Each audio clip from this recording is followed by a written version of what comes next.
Hello, guys. This is Kurt Doolittle and the gang from the Institute of Natural Law. Yes, they've been. Uh,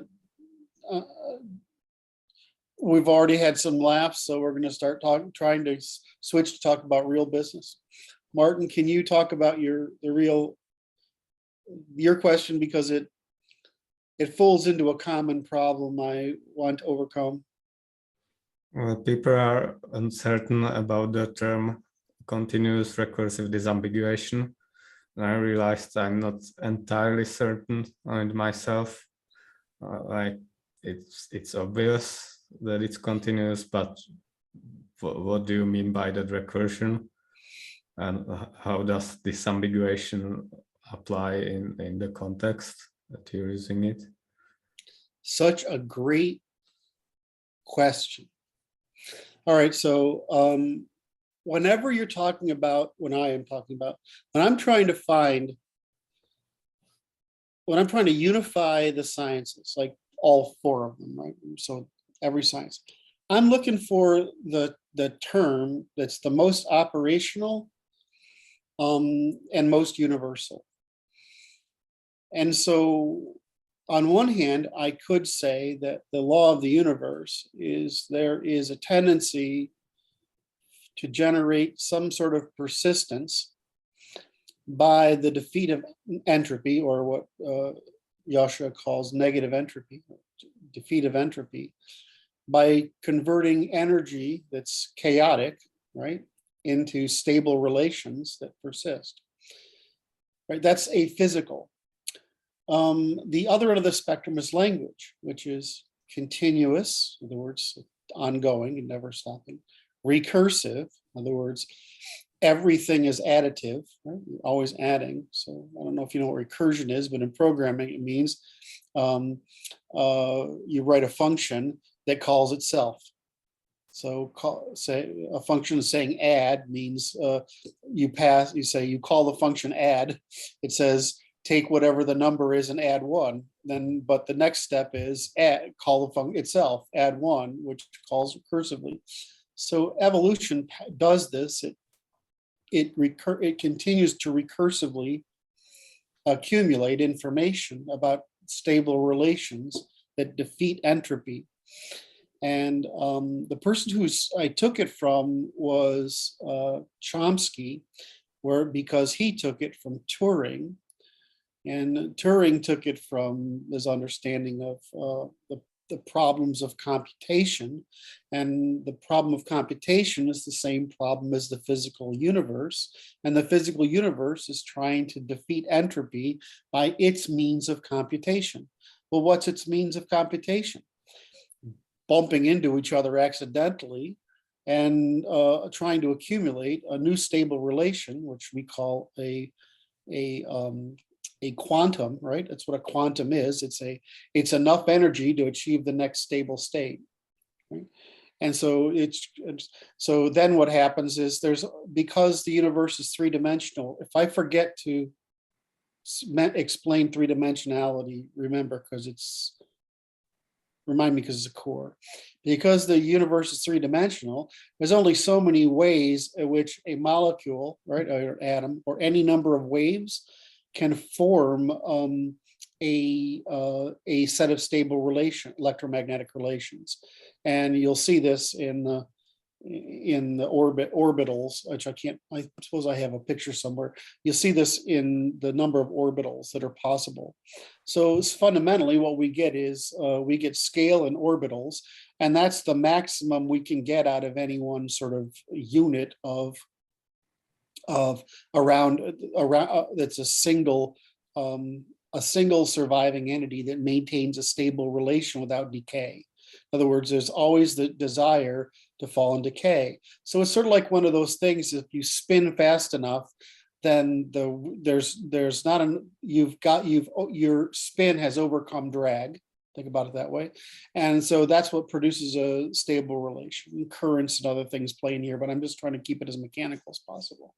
Well, then what happens is that what causes two molecules to come together is they can increase their own stability by sharing overlap of one of those orbitals, right? That's what causes an atomic bond. It's a very strong bond because as things become closer together, the external pressure, the forces on the thing become higher because you're always trying to defeat the pressure of the universe. So to some degree, the chemical bond, the atomic bonds, electromagnetic bonds between chemicals, is being forced together by the external pressure of the quantum background, which is why we're not sure how much energy is in the quantum background. Am I getting too nerdy? Is this making sense so far? Right.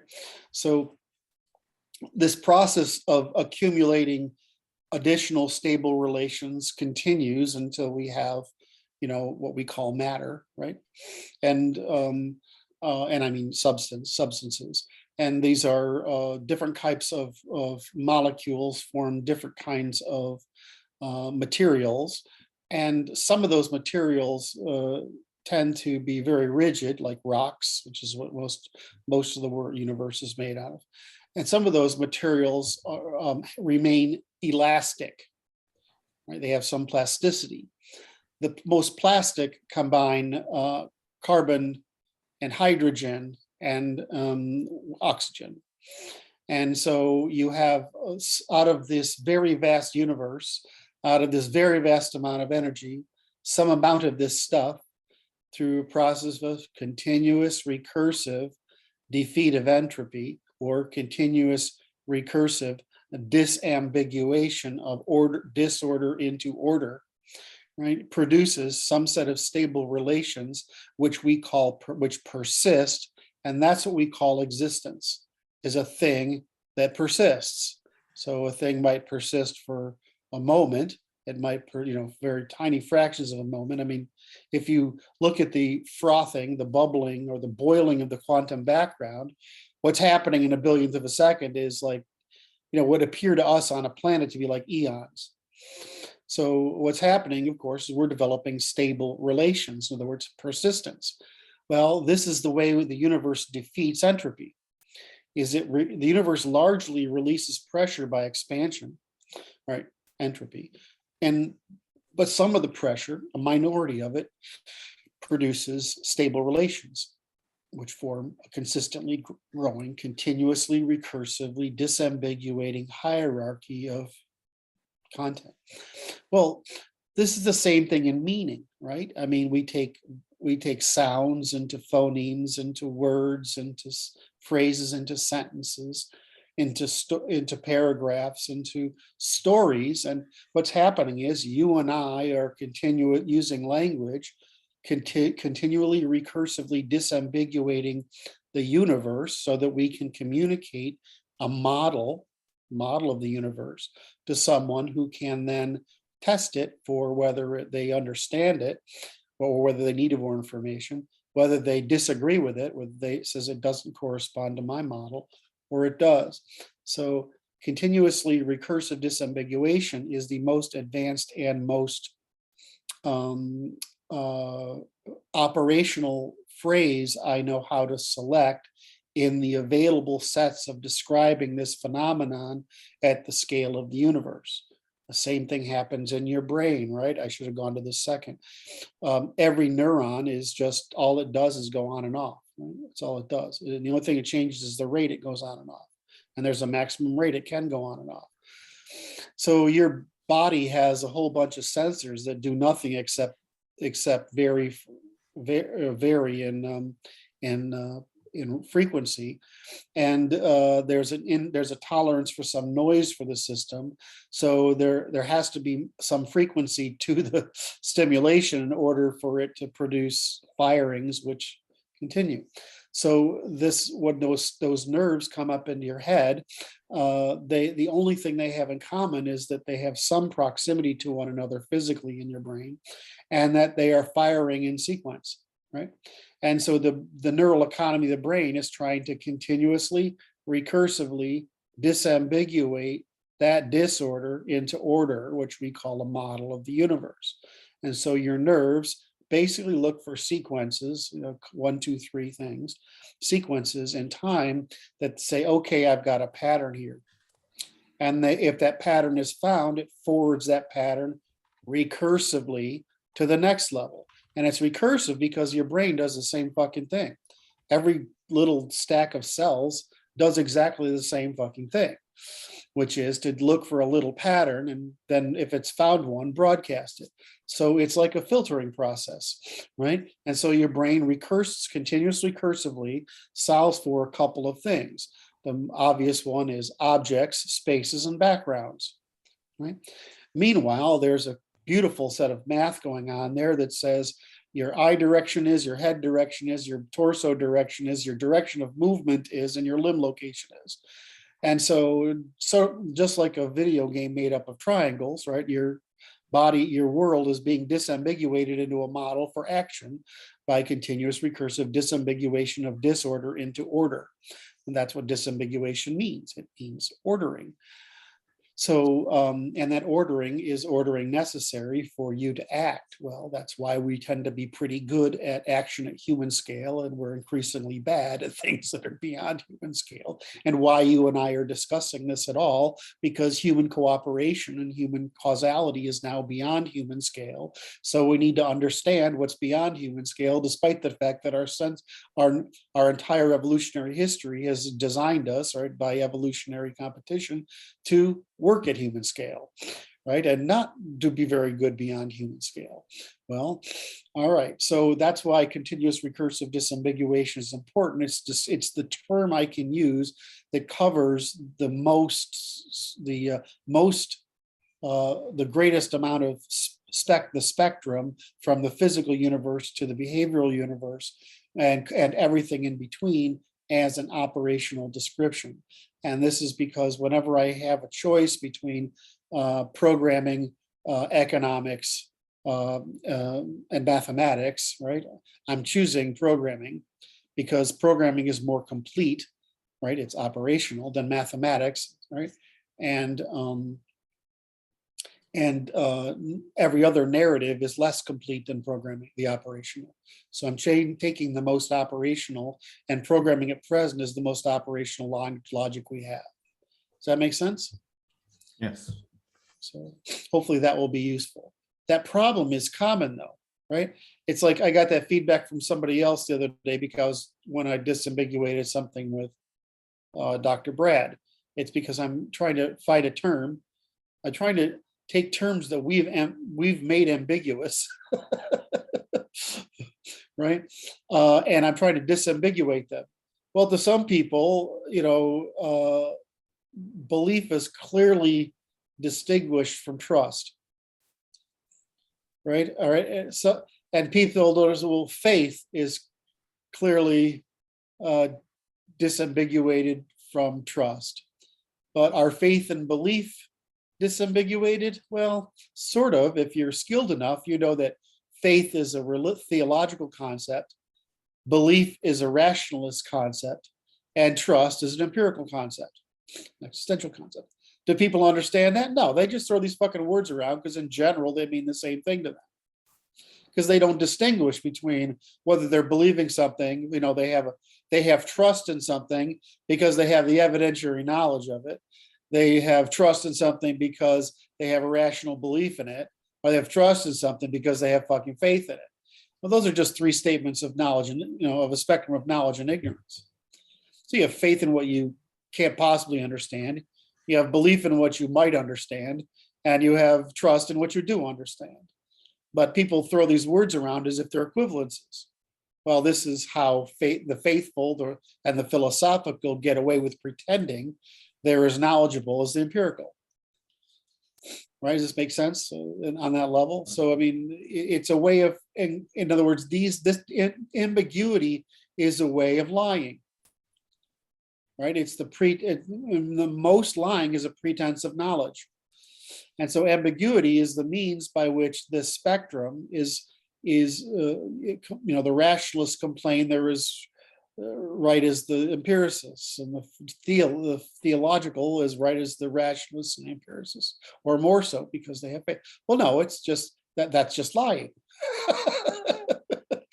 You're confusing your willingness to make a decision to act with others, with how others will choose to act, right? You may have faith, or you might have belief, or I might have trust, but trust is a higher knowledge component than belief and faith. You see this all the time. The one I used to try to emphasize so much, and I wasn't one of the things I could less focus on, because I thought that that starting with first principles was better than starting with logic, because I said, what's the difference between logic and reason? So people say something's logical. They use this term all the time. This way some people use that it's empirical or rational or faithful. But what the truth is that logic is different. Well, excuse me. To say something logical or rational or empirical are three different things, right? I mean, so if something is rational, well, that's, somebody say it's logical. No, it's just enough for you to act, right? It's enough reason for you to act. Logical is, well, it's it's to disprove those actions that are not enough reason for me to act, display how you want to act. And what is empiricism? Empiricism is, well, that may be logical to you, but empirically, when we look at all the evidence, that's false, right? It needs to be true for me to act, like empirically true, completely true. So people conflate all these terms, but the fact that they don't understand this division is the underlying problem we're trying to solve.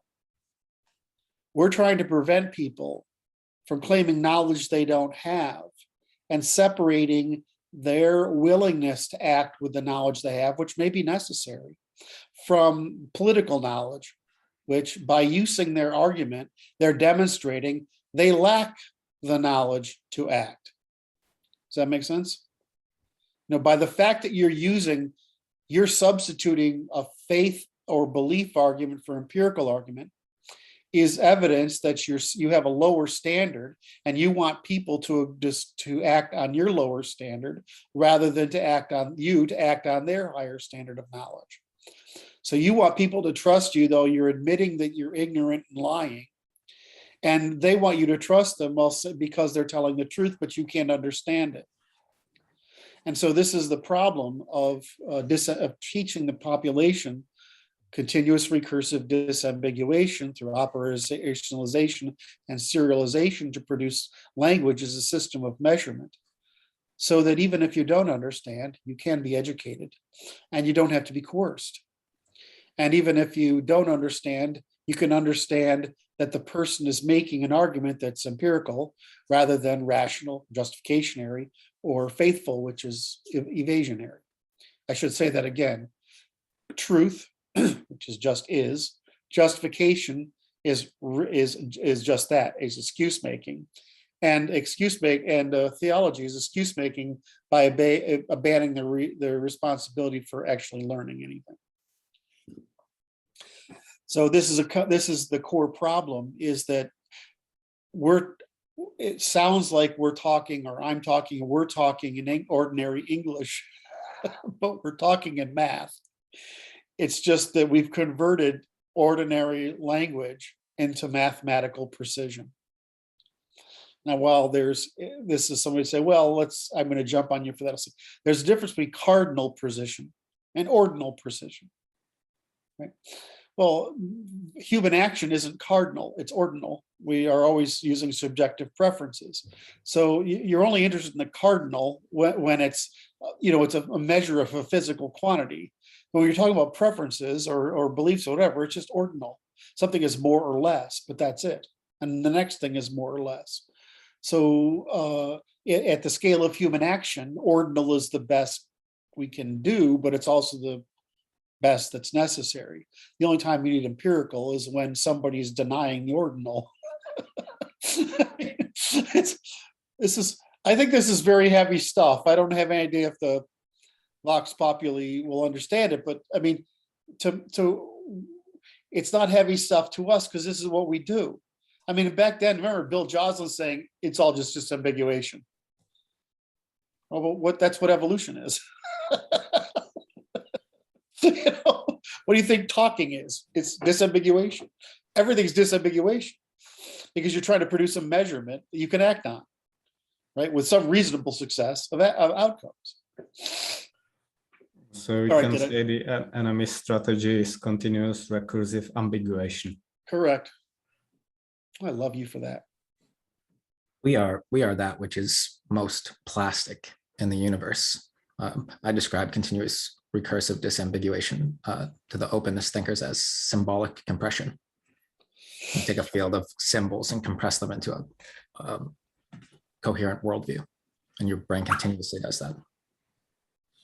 Say that again, because I'm not. I know I can intuit. There's a pattern to what you're saying. I can't quite break it apart. Sure. We tell stories. We use symbols. Yes. So we're taking all those symbols and putting them together, compressing them together to create a coherent picture. But the people who tell stories, they don't want you to know things, the liars, they depend on the symbolic explosion, your free association against things that you don't understand. So they're taking advantage of how your brain works to push you towards ambiguity, like Martin was saying, as opposed to compressing a picture into something that we can share and see, or compressing a symbol into something that we can share and understand. Right. So so what you're basically saying is that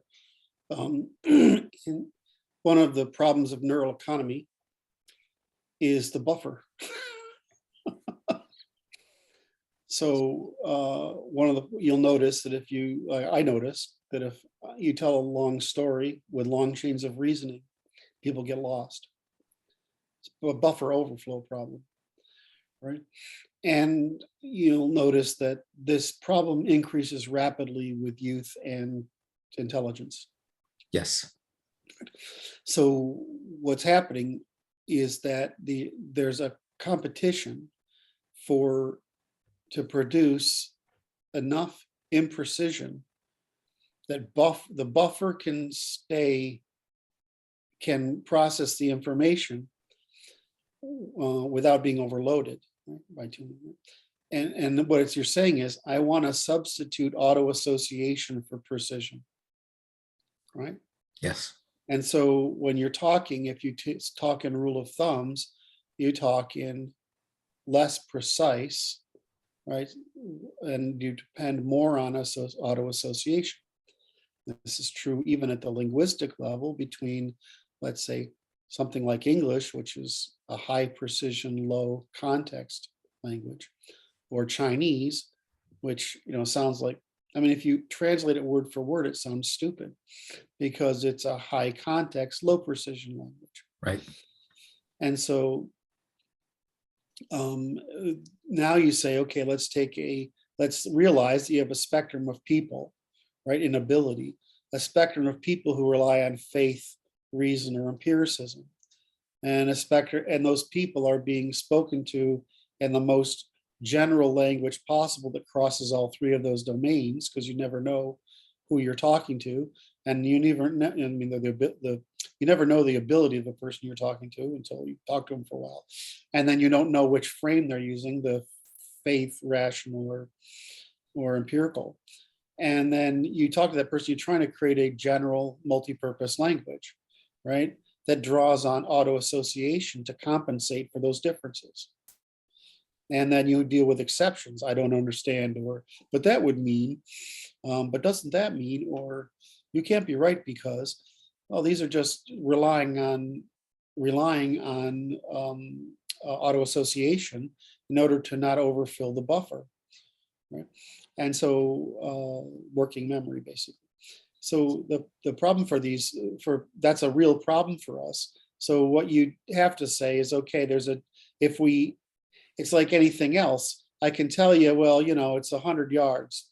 Well, for the purposes of most things, I can just envision the length of a football stadium, and that's enough to say it's a couple of 100 yards away. That's a human scale argument, or even a mile, which is X number of steps. Well, that's different when you actually have to measure 68.4 yards, right? Which is quite a bit harder for humans to imagine or estimate. So what's happening is we're speaking in imprecise terms, and what we were trying to do is create the precise terms, right? The precise terms across all those domains, without going to the cardinal measures, still using ordinal or qualitative measures. And so what people will try to do is they'll try to abuse these measurements, and they'll abuse it through the ways we illustrate, which are loading, framing, obscuring, suggesting, fictioning or telling a story, adding data that wasn't there, fictionalizing, which is magic to pseudoscience, sophistry to idealism, philosophy, and occult to superstition to theology, right? Those things. And beyond that, they'll use lie and deny, which is simply deny it. And then beyond that, they'll turn it around.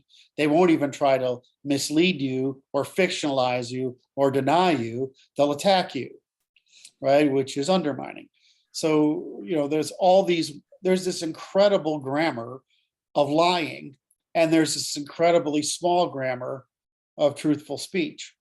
And that's called operational language, which is, in complete sentences. And the problem is operational language in complete sentences is wordy, which is why I get shit all the time. I'm like, but I'm, The good thing about it is it's correspondent. And if you get people who are intellectually honest, they see it. And the problem is intellectually honesty doesn't appear to be voluntary. It also doesn't appear to be common. It's certainly not common. It's just autism over again. Yeah. Let's not Martin's. It's just autism. We're just all autistic. Well, and autism's just being male. I don't know. I think a lot of people struggle with. I think for a lot of people, the concept of ambiguity is ambiguous. And a lot of what you were just talking about is the removal of ambiguity. That ambiguity is just. Or disambiguation is just doing full accounting for a concept, right? You're making sure that the concept introduced has relation to everything else that's in your frame, right? Correct. And nothing outside of it. Right. And so all of the undermining and lying and things like that, all that's happening when somebody's doing that is somebody's trying to replace the relationship in your frame with their relationship. Right, that's what the lie is. So that they're trying to prevent you or undermine you from building that relationship in your frame from the new concept to everything else that exists in your frame already. Right, and they're just trying to insert their frame in place of yours. Right. Yes. So that's what we're getting at when we say that ambiguation is lying. Yeah. No. Right. Right. So this is a great example. It's a violation of full accounting. Right. Yes.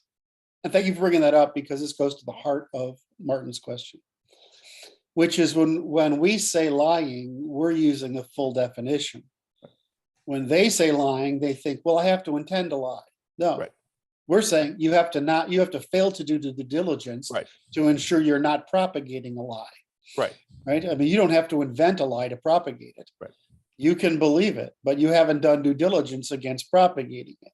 Right. So that's the difference. Yeah. That's the fundamental difference, is we're asking for a full accounting. Right. A full accounting of responsibility. Yeah, we're not calling you a liar. We're trying to demonstrate that you're not completing your due diligence. We're trying to demonstrate that there's been a violation of full accounting in the presentation of this concept. There's a difference between being a liar and lying. Correct. Right. Correct. I mean, so you have to intend to be a liar. Right. But you don't have to intend to tell a lie. Well, some of just the pushback we get on people integrating these concepts is they're hearing us call them liars. I want to make sure that we're clear about that. We're not. We're trying to change your process so that you're not introducing a lie into your interactions. You're cleaning the lies out as you interact with each other. That's part of that. I don't know. I mean, I want to. Can I push back on that, even though you're right? I think that's a common problem. It's why people don't understand the law. Right. It's that you don't have to intend to commit a crime. Right. To create one. Right. You have to fail due diligence. Right. And so we just punish an intentional crime, right? We just demand restitution for an accidental crime. But you haven't not committed a crime. Right. So what my point is that objectively you're immaterial. We can't tell the difference. Right. Right. So you don't have to intend to lie. You just have to lie. Right. And so this is the problem, is this is the issue, is that it's the evasion of responsibility. What they're saying is, I don't want to be responsible for ensuring that I'm not lying. Right. And when the fact is, a lot of people do in fact know when they're saying something that's not true. They just won't, they're just not intellectually honest enough to admit it. And there's some people who truly believe that the lie they're propagating is not a lie, it's true. And they do this by all sorts of prevarications, like it's true for me. That's throwing the concept of true out the window. It doesn't true means that it doesn't matter what you think. Right? So you mean it's you're being honest. That's not the same as being true, right? So you have honest, you have due diligence enough that you can do, like you have cognitive due diligence, right? So that's truthful, right? And then there's due diligence, right? What you've done, which is, well, it's true, right? And then there's analytical truth, which is, you know, it's a statement of, well, it's like four. Analytic truth is 2 and 2 equals 4. Well, I mean, that's a tautology, but analytical truth is something like some old, you know, when we're saying that a mathematical statement is true. You're not saying that the statement is true. You're saying, I truthfully claim this proof functions as I promised. Right. So you have this hierarchy of true until you get to tautology, which is just nothing. Right. So the problem is getting people to not confuse when they're being honest with when they're saying this is good though. And this is something I've done due diligence against, which means it's truthful, which is I've done due diligence, it survived the market, right, competition, and then it's therefore it's true, period. Right. But you know, this escalating epistemology is, so, you know, again, people are trying to get to a rule of thumb. The buffer's really small. Their ability to practice dependence or inference is 0. And they're basically practicing imitation. And they're trying to imitate that which they believe will provide them with discounts necessary for their success, which is fine. I mean, but by the minute we include those people in the polity, in other words, and the ability to participate in governments, we're saying we're going to let the people who can't think participate in the thing that requires thought. It just makes no fucking sense at all. I mean, we know kids are there, but the truth is that most adults never get there.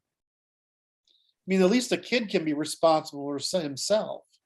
Where, you know, it doesn't mean that once you're responsible for yourself, you're responsible for a family, or certainly that you're responsible for a business, or certainly that you're responsible for a polity.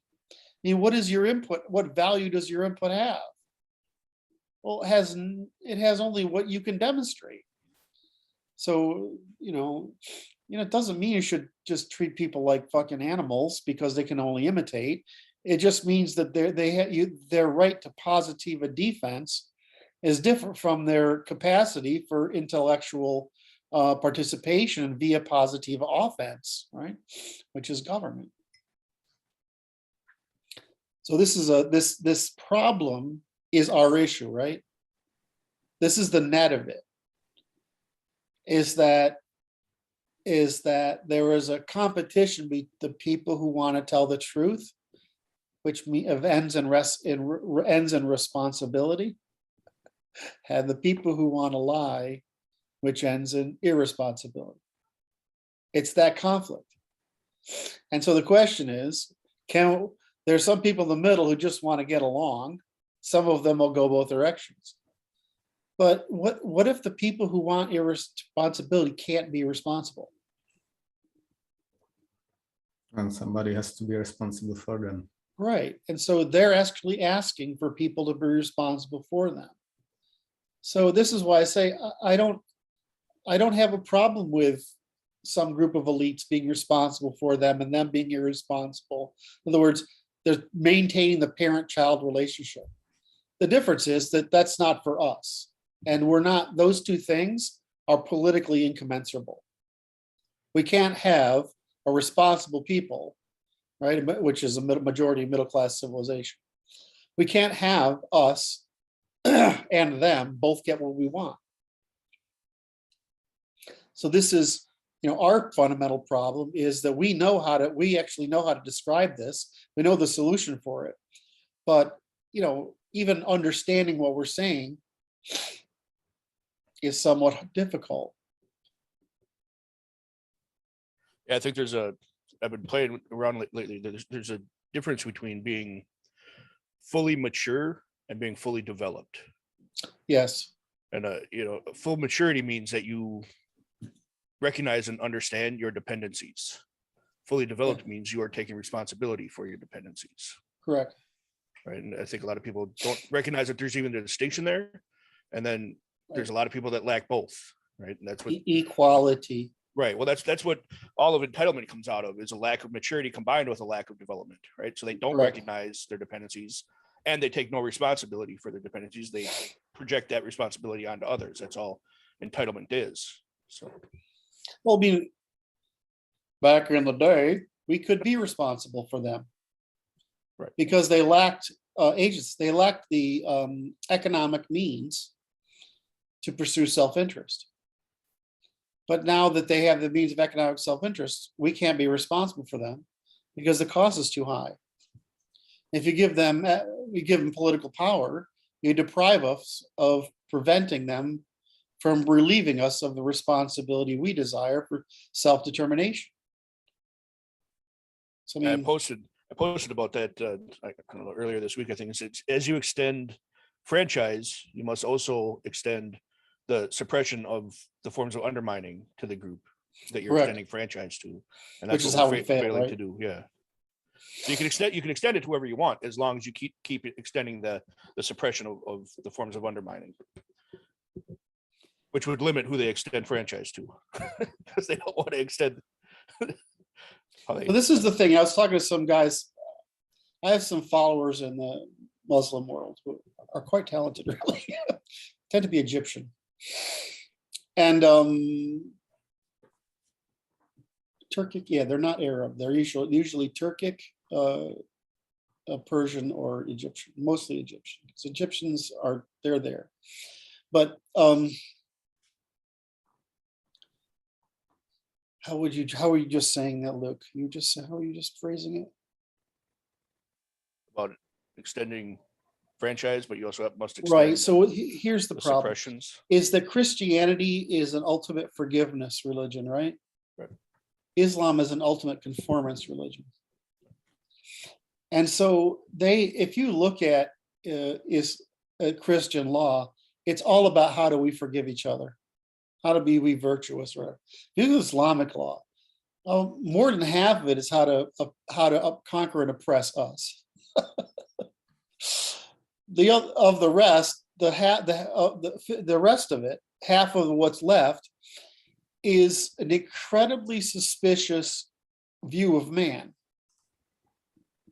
which leads you to wanting to suppress all these behaviors.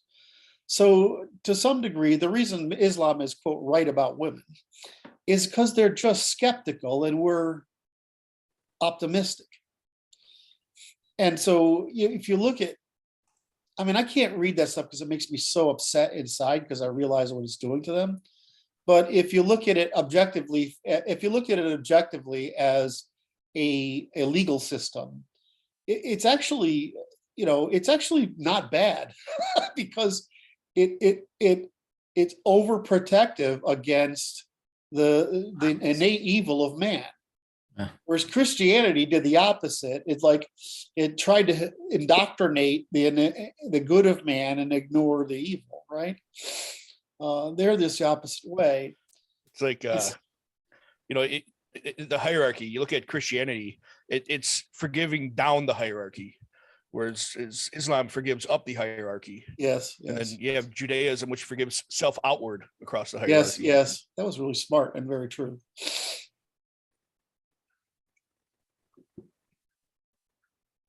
So this is the hard problem, is that it's like I say, the only thing we can really sell is the policy, the solution of the problem, and the policies underneath it. Because I don't see any reason why in a post-agrarian civilization, there's any reason for the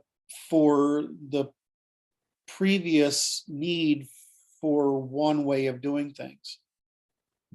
Instead, it seems like you have a bunch of people who need leading and a bunch of virtuous signaling fuckheads that we can't stand that want to feel good because they lead them. That's the mother thing. And then we have the father-son thing, which is us, which is we're building responsibility. And people say, well, it'll all the women will go over there and all the men will come over here. That's not going to happen.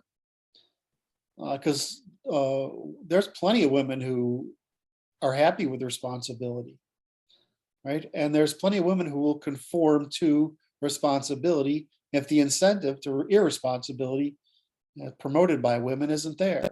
Right. So I just view it as separating I just view it as agrarianism reversed the worldwide tendency to speciation. Before the agrarian age, there was a huge difference between each racial group. And the agrarian admixture changed that. But, I just view it as the agrarian age is over, but then so is the need for the homogeneity of the culture and civilization of the agrarian age. And so I just see us as we need to respeciate, which is that some of us need to continue to develop the agency and responsibility we want, because that's how we get mindfulness. And some others want to develop the irresponsibility and lack of agency that they probably can't handle, because it's clear that most of them can't handle it. And then those people who want to be priests and feel good about being mother. I think that's fine. Now, what will happen is, of course, they will get poorer, which is always happens, but we'll get richer, and then time will do its job. But a lot of the right is always saying, why should we give up even a grain of sand, right? Because do you want to manage those fucking people? Do you even want them in your society? Just because they're the same color skin as you? I mean, they're a fucking disaster. What you want, of course, is the middle. You want to provide a place where the middle can prosper, because they're the ones who matter. So I just think we've got the right answer, but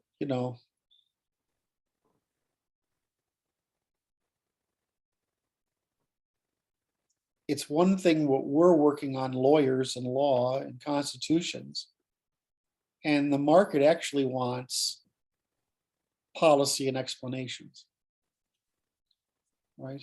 And so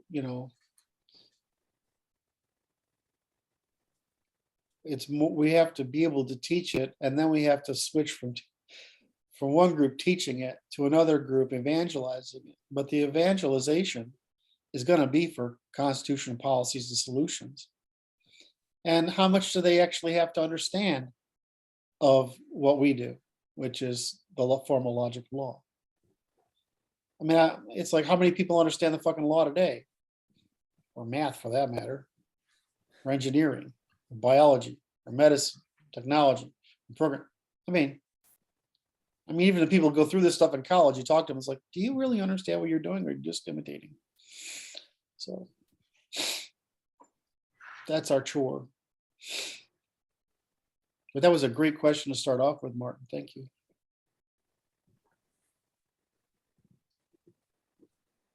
There was something that you wanted to discuss Okay, about. I was just trying to see if you were still there. You just put a picture up. We're all still here, I think. No, I'm just Martin was giving me that non-reactive face, and so I had to give him a finger to make sure that he wasn't just he didn't put a cardboard dummy up or something. Anyway, I interrupted your intelligent Oh, response. that's all right. I was Brandon, bringing I you back to apologize. I was bringing you back to three dimensions because you asked to be brought back to it. Okay, so you're an interesting. This is like a core principle that's extremely obvious to me, but I don't feel like I can explain it that well, and maybe I'm wrong, right? So, but it was like,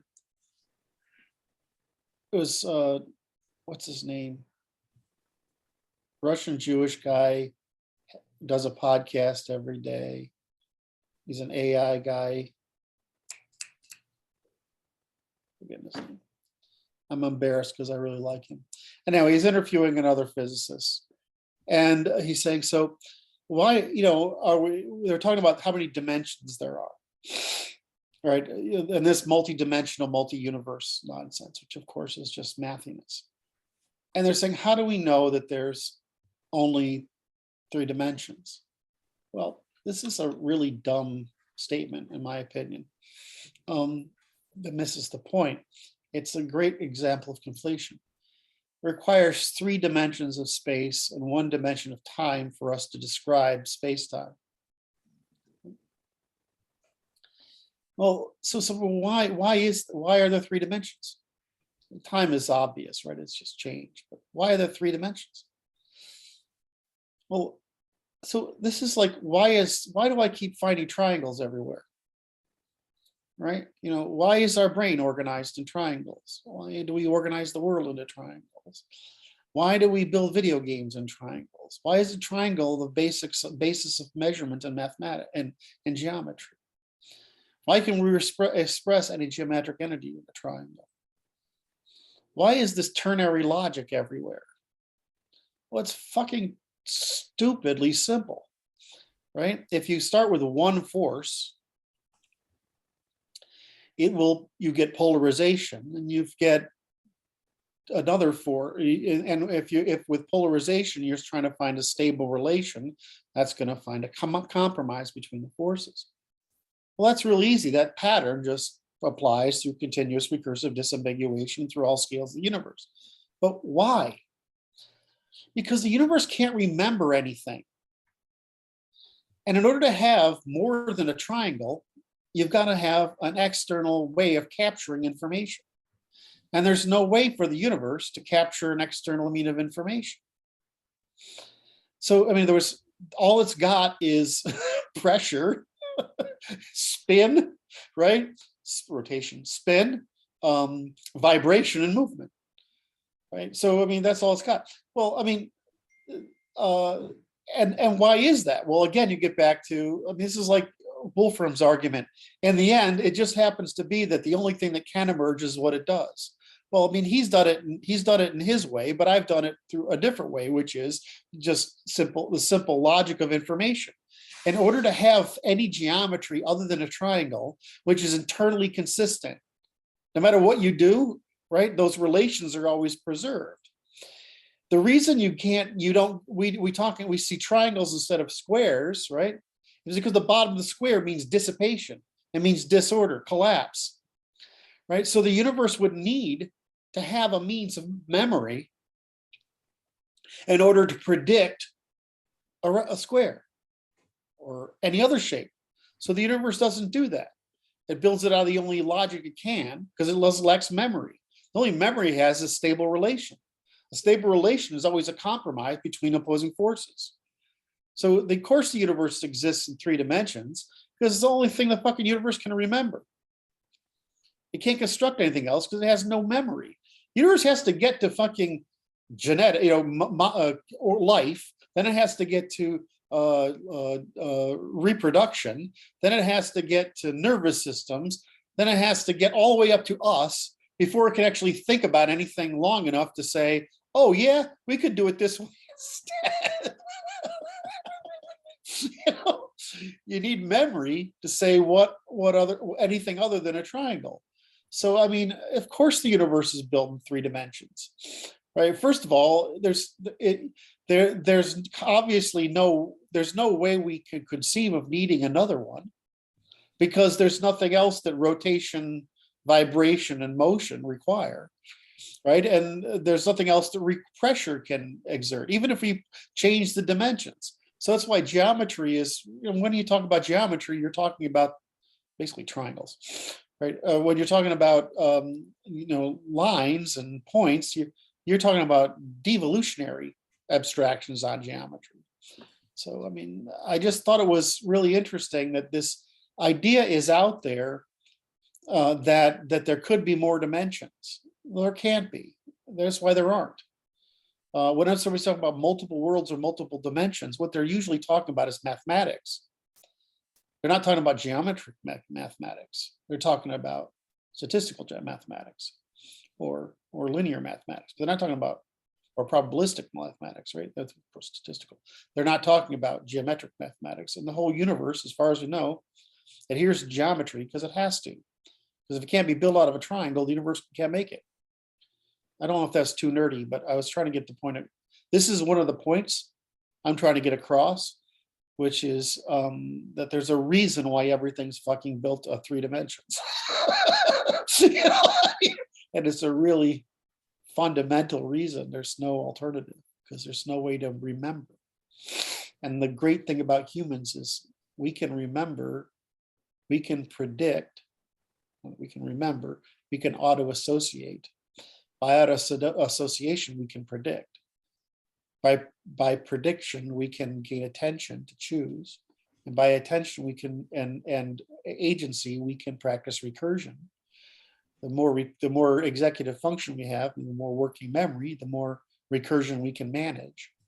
And the universe had to make us to be able to think. I mean, it's just that simple. So I feel like I'm looking at you and I failed again at getting this idea across. Triangle's the least energy expensive way of describing a relationship. And it's the only way that you can describe a relationship without the sentience. In other words, it's the cart before the horse problem. Right. You can't think about anything else. There's no other way to capture any knowledge other than a triangle. So everything's built that way. So it's so fucking obvious in retrospect, right? When you look at it, right? And I mean, we've had people trying to tell us for over a century, we need to think in terms of information. Well, that's great, except the mathematicians went and fucked this up by confusing information, statistical information, with geometric information, right? And ideal information with geometric information. And so now we've got this problem. If we had this problem of, from the ancients to Descartes, math becoming Platonic, Descartes de-Platonizing mathematics, and freaking Cantor, Bose, and Cantor, Einstein, and Bohr, and everybody else that followed him, re-Platonizing mathematics, and then it's showing up in physics as a complete lack of progress. So nothing's happened since the 70s. It's no wonder they're writing all these woo-woo books to keep money flowing into the academy, into research into physics, because they have to in order to maintain. It's like they're telling fairy stories. And nothing's happened since the 70s. And it's because mathiness. It's because of the reason we're talking about. Anyway, so I failed. I feel like I failed, but this is the... If you want to get to the first cause. What feedback would you need in order to not feel like you failed? Because I think the concept's pretty clear. I just need some feedback on what is hard to understand. You don't think it was hard to understand, Brandon? No? Well, I didn't get a recognition. Could just be practice, I guess. Yeah, I think that's We're the bad audience for this. Say again? We're the bad audience for testing if something is understandable. I've written graphic engines, so right? Very clear to me. It's really obvious. It's like when I was first doing this, I started out with what I said geometry was the first thing to understand. And I thought that I would start with is the graphic model of how the games produce, because that's the problem, right? We have all this AI, we're trying to build it the wrong direction. You build a game engine and you feed AI into it, right? So that it can build a world model, right? And maintain it, right? But the AI doesn't do the thinking, right? Programming does. So they're just, anyway. So once you understand how a graphic engine works, like it has to work this way because there's no other way to do it. But and every other shape can be made from triangles, and then people point to curves, right? But as soon as you define a relationship at any point along the curve, you've created a triangle. Correct. So it's all triangles. So.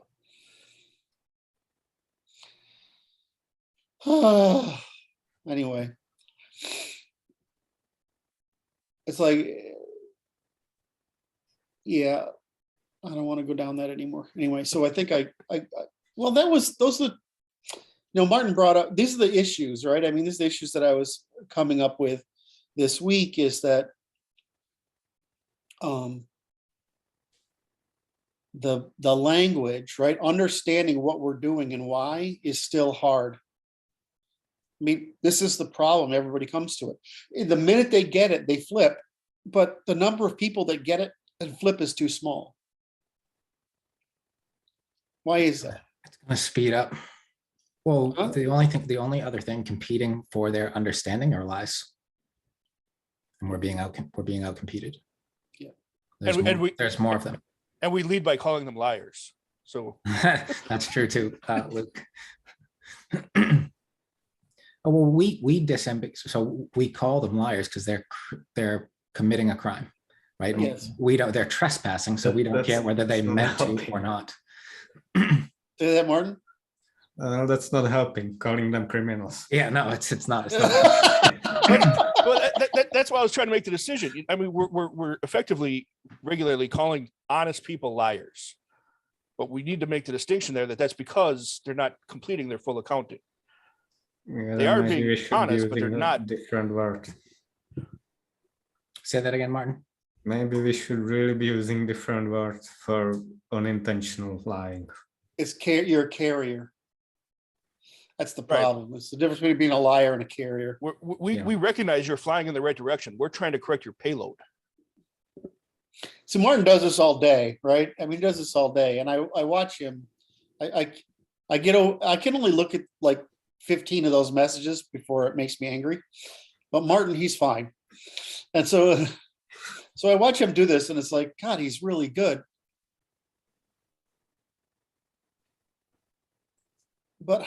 But those are people who already are at least interested and aware.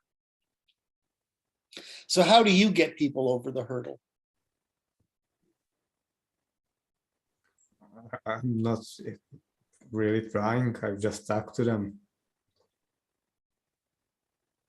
Sometimes answer a question. Sometimes correct. What I see him doing frequently is pointing out where the failure in full accounting lies. Yeah. You're not thinking of this. It just comes to him naturally. He sees the failure in their full accounting, points at it, says, "What about that?" And then they stop and think about that and go deeper. So I'll try to observe what I'm doing. Well, to me, I mean, I see what you're doing, but I can't tell how intentional it is. Like for me on Facebook, if I had these people and somebody had promised, I'd intentionally work that person. Do you intentionally work anybody, or is it just it's all the same? Well, it's just fun talking to them in the chat. Okay. I think that's why it comes out though, is because he's looking at each assertion as it just goes to him, is it fully accounted? Right. I mean, that's just his he's done this enough where that's just his measure. And so that's what he points out. So, at least that's what it looks like. Like I said, I'm not super involved over there. So I watch it regularly, but I don't jump in a lot. So thank you.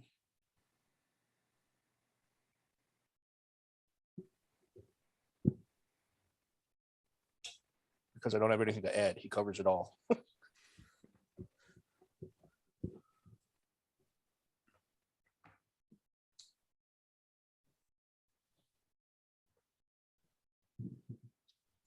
I need to fit, yeah. This goes back to how did all of us come in through it? We didn't learn it. We learned it by just discourse. We did it. We do it. I suppose there's something to be said in there, because people want they also want like examples of how we would apply the law. And I'm always forced to tell them that without the variables that we need to adjudicate, without the details of the case, like we can't, because it's dependent on the relativity. It's dependent on the situation as such. So it's not abstract, it's concrete and operational. Yeah. So either we're applying it or we're not. Yeah, that's a great example. Like you can, like I would say, I can answer the abortion question because it's undecidable. Right. Yes. Right. Right. I can answer the homosexuality question because it's undecidable. But Well, if you ask me a different question, like the vaccine thing, I have to say there's no way to decide until we have the information to decide. We don't have a method to decide. What you can say is that in the absence of knowledge, you take the least harmful route until you don't have to. And, unfortunately, when you're under time pressure, the truth sets back seat to pragmatism.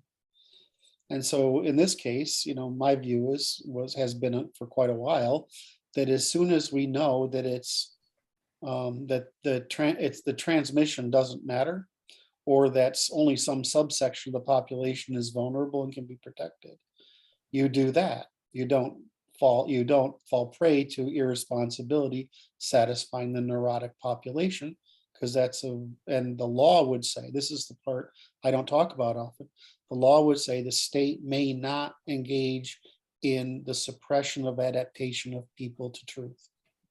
Does that make sense? This is a really important distinction because it's basically a law against pandering. Yes. You may not only may you not state a falsehood, but you may not engage in pandering, because pandering is a means of suppressing the need for adaptation to reality. So it's a violation of natural law. So the minute we know that. So when I saw this stuff come out, but the problem is, we're not average guys. What do we spend our fucking days doing? Dismantling political statements that we know are false. Means to some degree we're experts in the exposition of falsehoods, right? And if you know disambiguation and falsification and reciprocity and testimony, I mean, we're just doing math, right? And so when you get to that, then it's a question of question of choice. In this case, the vaccine was a question of choice. It should have been a question of choice. If I want to pay the cost of dying, well, that's the risk I want to take. And if I want to pay the cost of harm from a vaccine I don't trust, then that's a cost I want to pay. But they tried to make it a public issue when it really isn't. It turned out not to be. So all this, what do you call it? Sequestering. They didn't use a different word. All the shutting everything down. Oh, shutdown. Well, they just call it shutdowns. Shutdowns. All the shutdown. This turns out to have been meaningless. Right. It's really, if you're around a lot of dirty, noisy people in dirty, noisy environments, it's going to spread faster. If you're around a lot of clean people and clean environments who have good habits, it's not. If you're around a lot of old people who are people with many comorbidities, you're going to have you're going to not only have a spreading problem, you're going to have a fatality problem. But in the ordinary population, it's not going to matter. Pandering reinforces immaturity. Pandering, non-adaptation. So yes. being authentic forces people to adapt to you as you. Right. It allows you to avoid the costs of maturity and allows you to avoid the costs of development. So here we have a great example of I use homosexuality and abortion as great examples of it's not decidable, because it's the choices of political preference. The So fact that you're it's murdering a baby is murder. The fact that we license murder under a lot of conditions doesn't make this one special. The fact that before we had abortion, we had exposure and strangling, right? I mean, these things have been around forever. Right, that's not an issue. It's a political decision. In other words, what do the people want? And therefore it's a local decision. Yes. If the homosexuality is the same thing. I mean, when we thought it was a question of enticement, it was different from when we turn out if it's an in utero birth defect, right? I mean, developmental defect. Well, those are two different things, but then you're still left with, there's a difference between lionizing it and tolerating it. The court doesn't return the decision to preference. They don't tell you, hey, we don't decide this, you have to decide it among your people. They escalate. Instead, they go up the court chain instead. Yep. Well, the court needs to do is say, this is by current law, this question is undecidable for these reasons, right? It's a political decision because these are not, these are questions of taste, not questions of truth. It's tied to freedom of dissociation. Say, well, It's tied to freedom of dissociation. right, yes. Because we don't have it, it's impossible to have local norms. Right, and so you can't have without, and so this is why we have to have freedom of association and disassociation. We have to have voluntary segregation in order to make evolution play out. That helps us make the separation argument, the freedom to disassociate, because the converse of association, and they push for inclusion, which is what unfettered association at all times. Which is conquest. Which is conquest, correct. Right. And so, I was trying to get back to trying to say what this is the second problem that we face, is that people want the via positiva, but to produce the via positiva, we turn it over to them. Yes. Choose. We tell them to choose. You do it. So they're like, but wait, you didn't solve that problem. I says, because it's not a matter of law. It's a matter of choice. And as Martin says, if you lack the right of disassociation, then you can't produce laws of your preference. So as by involuntary association, by forcible integration, what you're doing is prohibiting specialization and the production of norms that are preferences. And what you do, of course, is this is why they do it, which generates demand for authority. Right? That's what they're doing. They're constructing conflict in order to generate demand for authority, which of course only they can wisely provide. Thomas Sowell's vision of the anointed. Well, we're kind of funny. We're the opposite. Like, we don't want fucking anybody in charge. Right? We don't need it because we're responsible. And accountable. And you're not responsible, accountable. So you want somebody in charge so you don't have to be responsible and accountable. Correct. You lack agency because you're not mature. And well, if you look back at it, we were doing until 1963, we were doing a pretty good job of indoctrinating everybody into the responsibility of the absolute nuclear family, which is the most responsible you can be. We punish people for taking on more responsibility under the current economic conditions. And sure, because they don't want you to be responsible. They want you to be dependent. Right. We have those are incentives that have to change, because we incentivize people into immaturity. And this is part of the separating from those who are acting parasitic. So the immature, some of them will choose the path to maturity because it offers them more. But in this world, it does not. It offers them less. Taking on responsibility offers them less. It takes more of their time, right? There's more chances for you to get in trouble with the law or those around you because you're the responsible agent, and we make it harder on those people. There are fewer and fewer entrepreneurs because there are more and more economies of scale. So the people who are building the bigger businesses they're socializing their losses, right?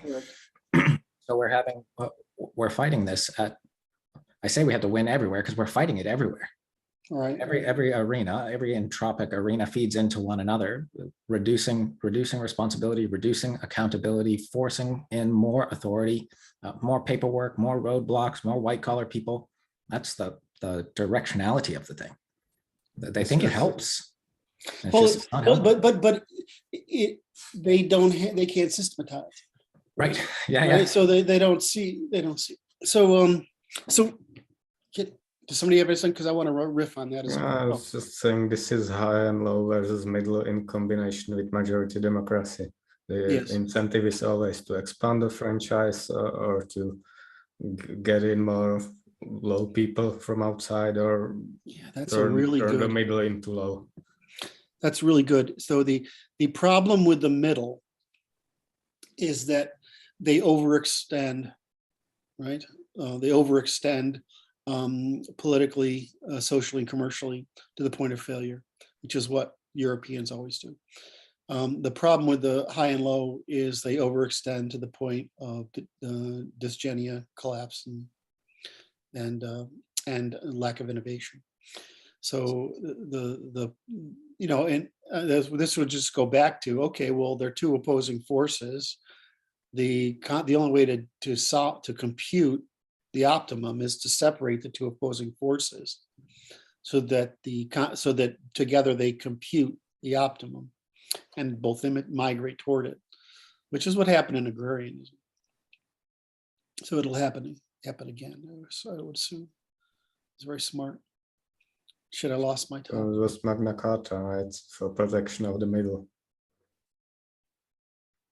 The problem is the middle is always seeking to increase markets, the way the top and bottom is always trying to increase numbers.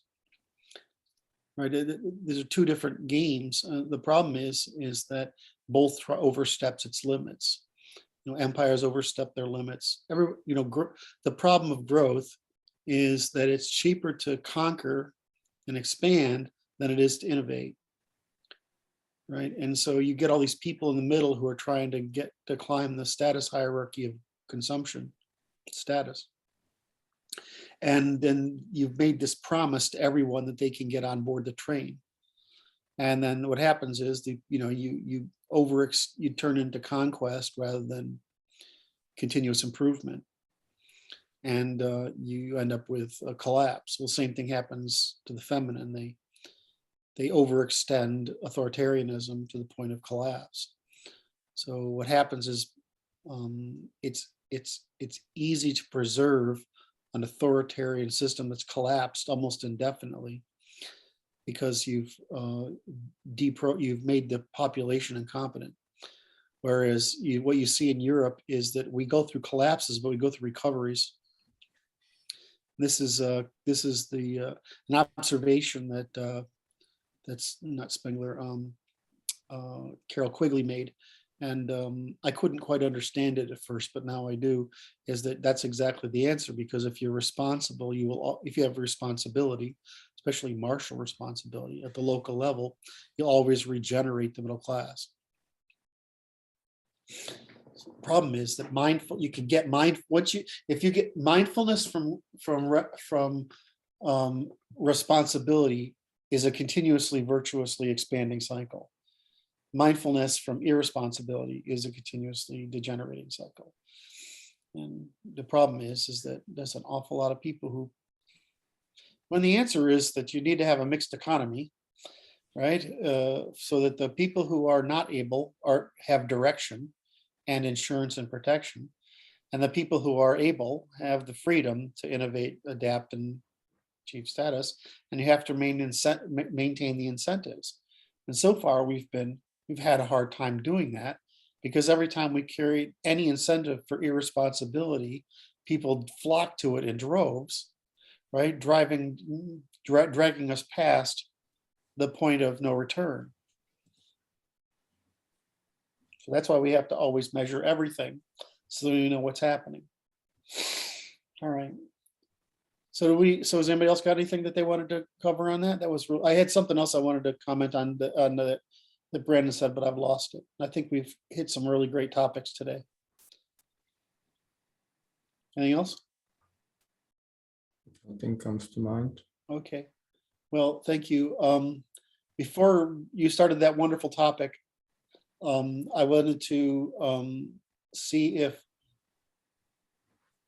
you can help me work through let me ask it this way. I have you guys on the big issues and Brad on the work itself. I originally asked for this meeting so you could help me get more of the work done. What's happening is that this conversation is too valuable it's so valuable for the big issues, right? That I have, right? That need discussing, that I keep using this conversation for that purpose. But I kind of would like your help on producing the content. So is that okay? Right, if we do that? And because I was prepared today to go over and sort of work on some of this stuff. And the problem is that these questions I can only talk about with you are sitting in the back of my head. And so tend to monopolize your time on those questions. Okay, there's no reaction, so I'm going to take that as tacit Let's go to the work. Right. So I know I think I'm done for today. Is that all right? Hold it. Yep, that's okay too. Till the next thing pops up. Okay. All right, so we could go over the work. I think I'm done for today. I'm gonna try next time to be as prepared as I was today for going over the next step. It will help if you're sort of up to date on what Brad and I are discussing. Is that happening? That just requires watching the videos, yeah? Yeah. Then yes. Right. Yep. Are you getting any positive or negative feedback on the videos? Our videos or the Brad's videos? When I share them, I get positive feedback, but no, I'm not getting any questions directed at me because of them. Questions are coming to me. They're going coming to mine, you? which is good. That is good. Which is where we want them to go. Correct. So what are you finding? Anything? I see you answer questions pretty often. Yeah, positive response. People are mostly getting it. Great. All right, so great. All right. So thank you guys. I love every one of these, cherish every one of our conversations. Love all of you. Thank you very much for today. All the love, guys. Take care, guys. Happy to help. Even you, Luke, even you. Love you, brother.